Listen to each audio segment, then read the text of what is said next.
Hi and welcome back to my channel, Sunshine the Renna.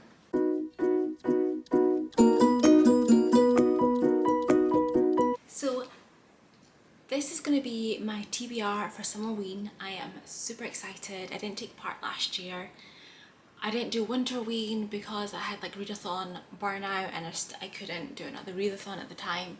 But I'm so excited I'm doing Summerween. So if you don't know, this is the second year. So I think it's going to be like an annual thing now, and it's run by Gabby Reads and Olivia Reads a Latte, and it's running from the 2nd of July to the 8th of July, and it's just a week of reading spooky reads basically. Spooky, creepy, give you spooky season vibes. Bringing October to July basically, and it just sounds really fun.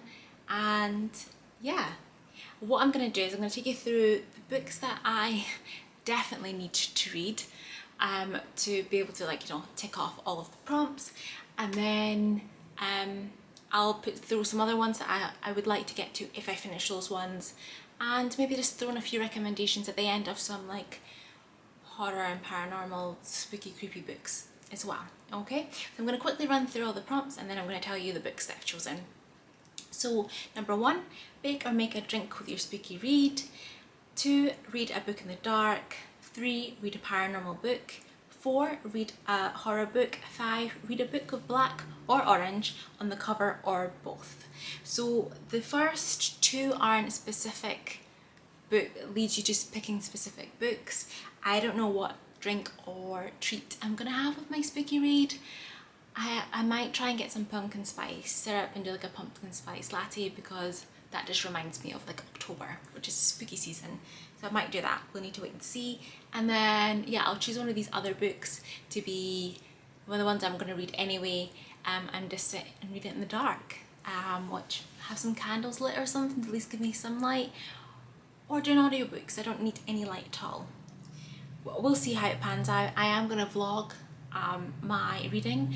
It'll either be one big vlog or I might split it into 2. It just depends how the week goes. And yeah, so let's just get into it. So for the paranormal book, I've chosen Home Before Dark by Riley Sager.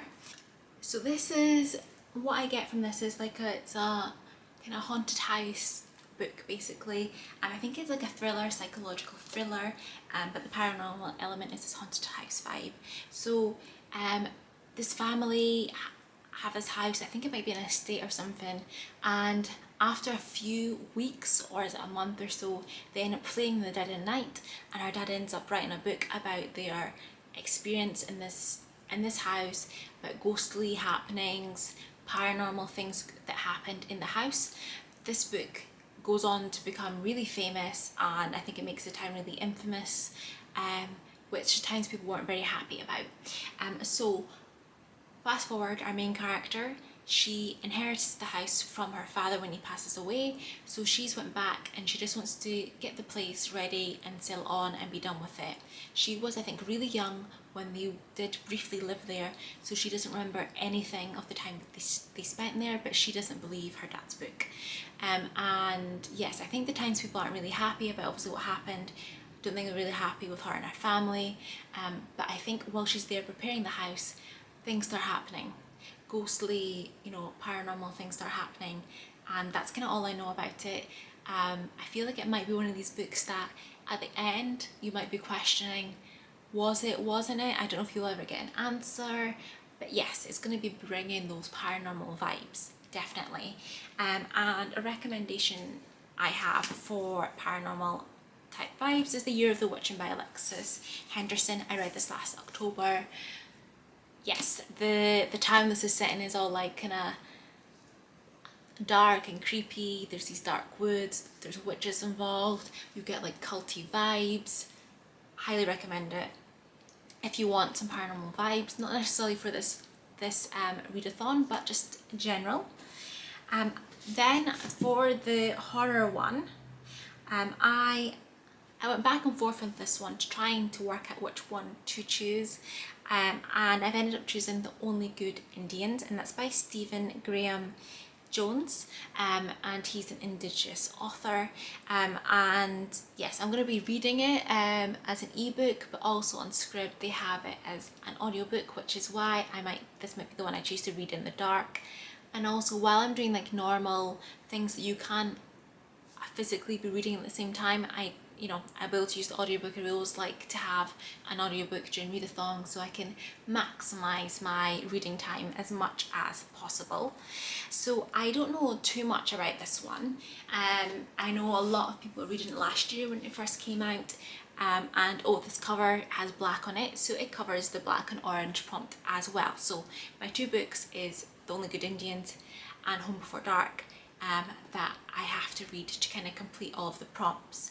But just as a general synopsis of this one, it's supposed to be like an atmospheric gothic literary horror. So there's these men, they're bound to their heritage, bound by society, and trapped in the endless expanse of the landscape. Now 10 years after a fateful elk hunt, which remains a closely guarded secret between them, these men and their children must face a ferocious spirit that's coming for them, one at a time. A spirit which wears the faces of the ones they love, tearing a path into their homes, their families, and their most secret moments of faith. The Only Good Indians starts nature's revenge on a lost generation that maybe never had a chance. Cleave to their heritage, these parents, husbands, sons, and Indians, these men must fight for their demons on the fringe of society that has no place for them. So yeah, it sounds like it's going to give super kind of gothic, creepy, horror-y vibes. So I'm looking forward to it, and I think it's going to be a really good one to have an audiobook to kind of bring that atmosphere in. So yes, those are the ones I have to read. For other options that I'd like to, if I have a chance, I like to pick up is the novella Sour Candy, which is on Scribd. At least in the UK it's on Scribd. I think it's like around 120 pages or something.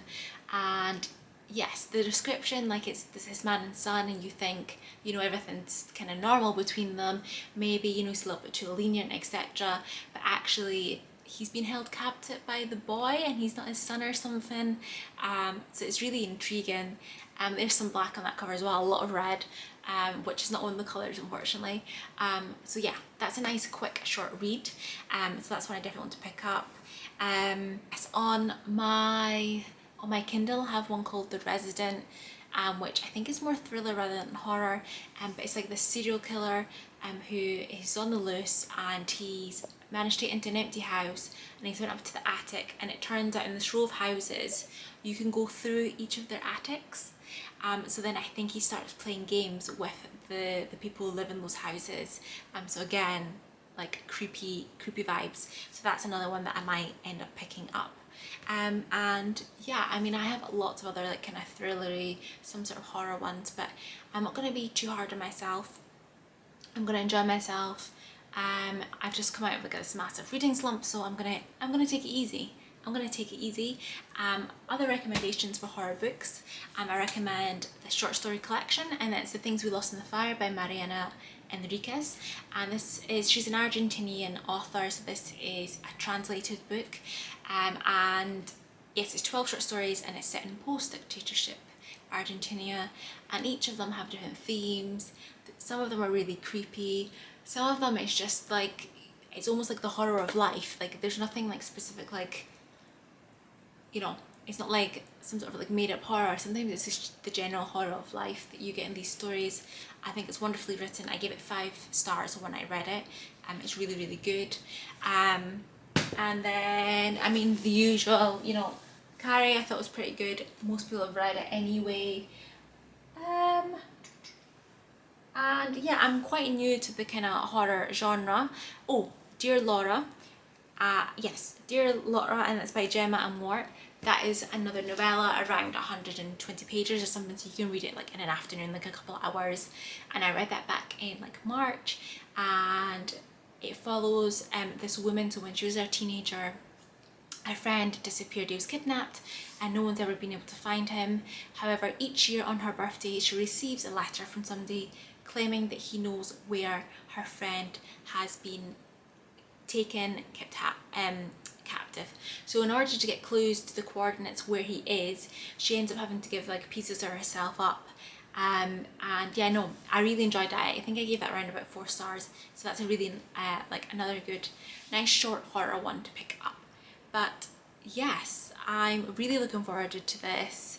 I think it's gonna be fun. I'm gonna be vlogging the whole thing. I don't know if I said that already. Either 1 or 2 vlogs, and yeah, so I will see you in that vlog once it's up, and how I actually got on with these books. And if you are taking part, let me know what's your TBR, and if you have any kind of recommendations as well for me. So yeah, thank you. Comment, like and subscribe, and I will see you in the next one. Bye.